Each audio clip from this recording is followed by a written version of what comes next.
Olá, meu nome é Manuel Gibson. Nós estamos estudando as equações de Maxwell, que é o tema deste vídeo, o segundo de uma série de 8 vídeos sobre o assunto.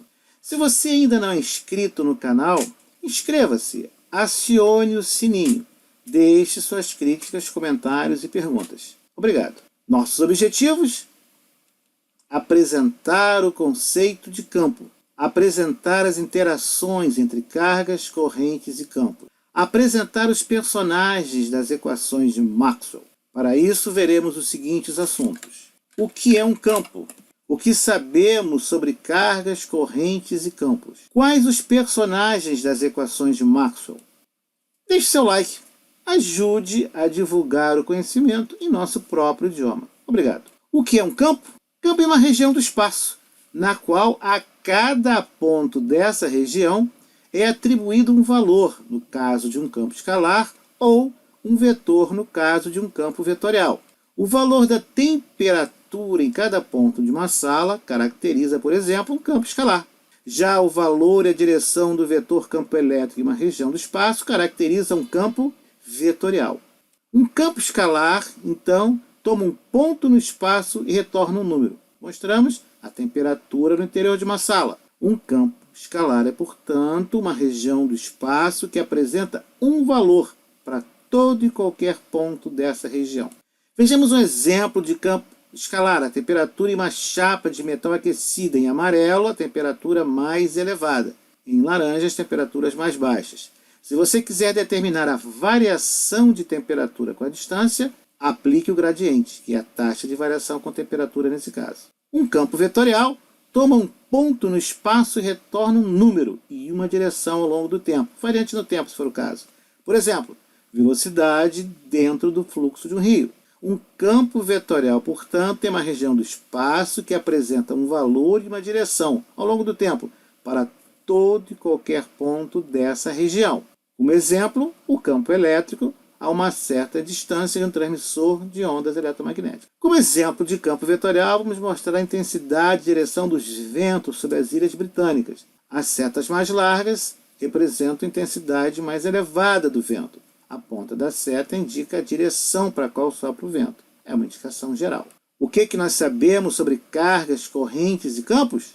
Que cargas produzem campos elétricos. Vale aqui lembrar, desde o primeiro vídeo, combinamos que sempre que falamos de cargas, nos referimos a cargas elétricas, já que não existe a carga magnética. Sabemos também que cargas aceleradas produzem ondas eletromagnéticas. Cargas em movimento, correntes, produzem campos magnéticos. Campos magnéticos atuam sobre cargas, produzindo força contra cargas que se movam perpendicularmente a esses campos, ou que tenha uma componente perpendicular. Sabemos também que campos elétricos produzem força sobre cargas elétricas, quer estejam paradas ou em movimento. Cargas elétricas produzem campos elétricos. Na figura à esquerda, uma carga pontual positiva, à direita, uma carga pontual negativa.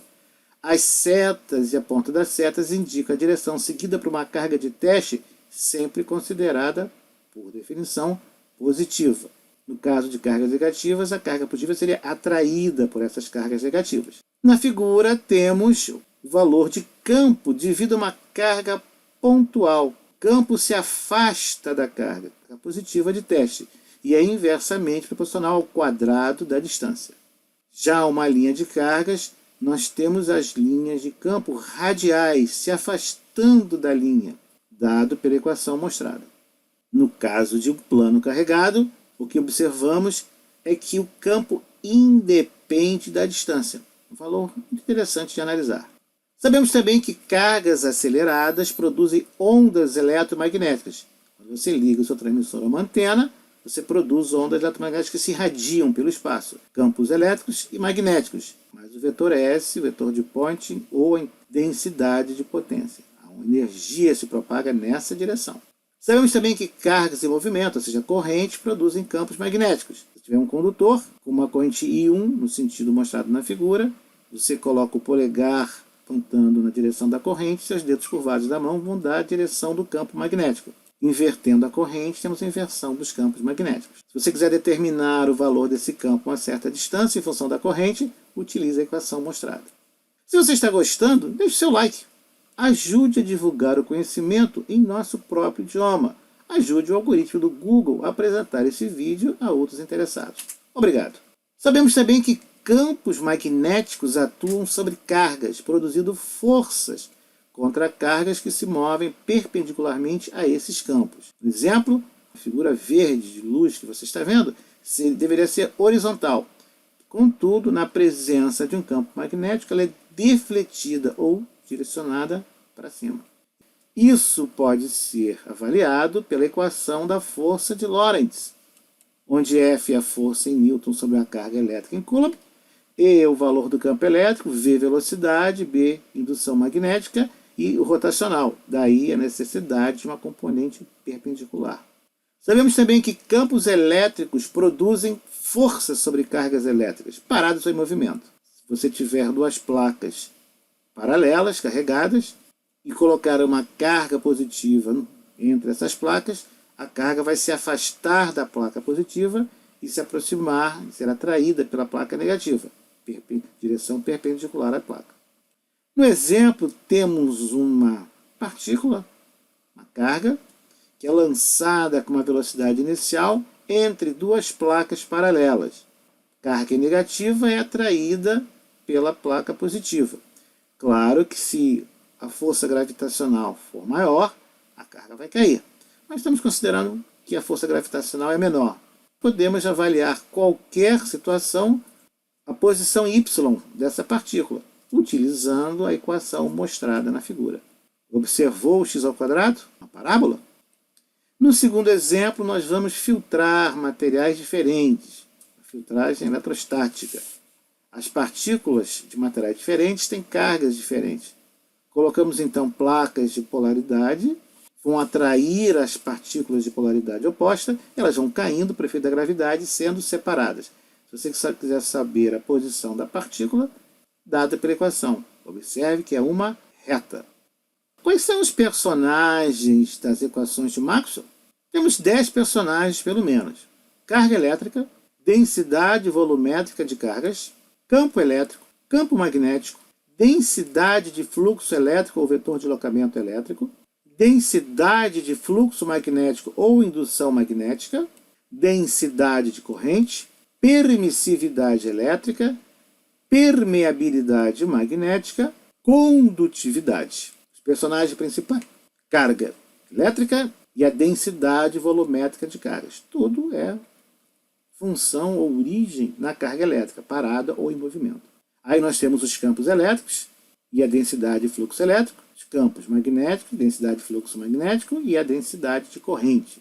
Você deve observar ou ter observado que a letra grega Rho aparece com muita frequência no eletromagnetismo, talvez com mais do que nós gostaríamos. Você já viu Rho sendo usado em resistividade, ohms vezes metro. Você deve ter visto Rho ou Rho de V como densidade volumétrica de cargas, Coulomb por metro cúbico. Já vimos ρL como densidade linear de cargas, Coulomb por metro. Já vimos ρS como densidade superficial de cargas, Coulomb por metro quadrado. E se você já trabalhou com linha de transmissão ou microondas, certamente usou Rho como coeficiente de reflexão de tensão.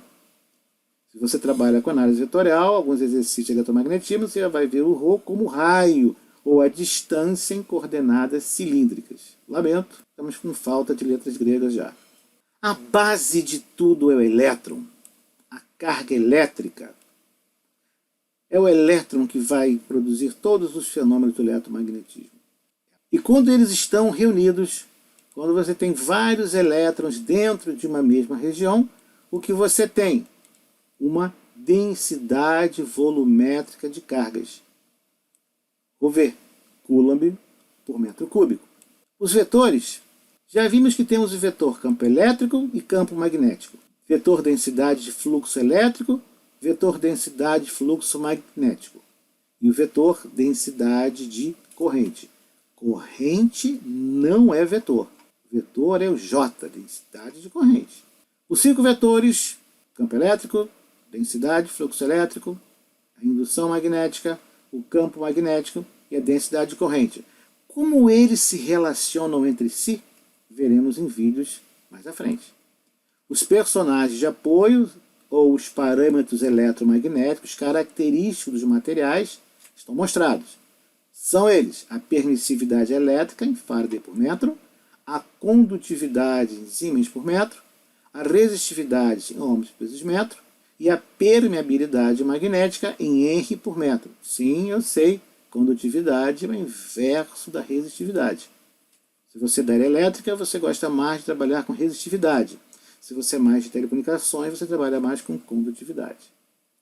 Você encontra 2 vídeos falando sobre esses assuntos, sobre esses personagens, sobre esses parâmetros e aplicações em materiais, em vídeos aqui no canal.